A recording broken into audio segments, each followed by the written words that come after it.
Evet, hayata dönüş operasyonuydu ama hayata veda operasyonu oldu. Bu ölüm oruçlarının sonunda bir kısmı dışarı bırakıldı. Ben de dışarı bırakılanlardanım. Ama 500'e yakın insan şu an Wernicke-Korsakoflu olarak yaşamına devam ediyor. Bir tanesi de benim. Bizim çok istediğimiz bir şey yoktu. Yayın yasağı olmasın. Sağlığa erişim hakkımızı istediğimiz gibi kullanalım. Hastanelere gidip muayene olalım. Görüşçülerimizin bize gönderdiği eşyalarda bir kısıtlama olmasın. Mektuplarımız rahat gelsin gitsin, avukat görüşümüzü yapalım. Ama içeride de birbirimizle ilişkimiz olsun, sosyal aktivitelerimiz olsun, spordan ve kültürel alandan yararlanalım. Yayın yasağı olmasın. Bizim isteğimiz, talebimiz buydu. İçerideki insani yaşamdı. Biz başka bir şey istemiyorduk. Yani bir devrimci, sosyalist, bir yurtsever düşünmeden, üretmeden yaşayamaz. Şimdi ona yayın vermezsen dumbura uğrar. Elbette bunun için direnecektir insanlar.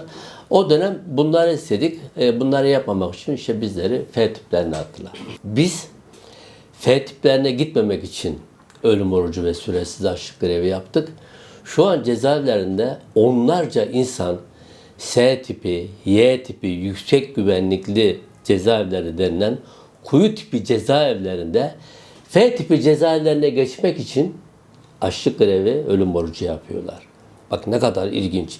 Yani 25 senede gelinen süreçte daha da ağır bedeller ödettiriliyor insanlar. Yani 12 Eylül uygulamalarından daha ağır uygulamalar, 2000 F tipi uygulamalarından daha ağır uygulamalar şimdiki cezaevlerinde sürdürülüyor.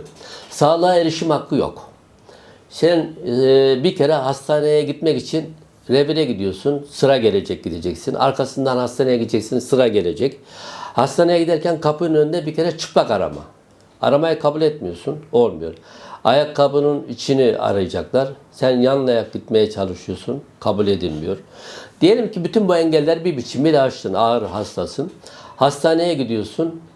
Özellikle kadın mahpus arkadaşlar kendi kadınlık onurlarını rencide edecek biçimde askerlerin ve gardiyanların yanında doktorlarca muayene edilmeye çalışılıyor.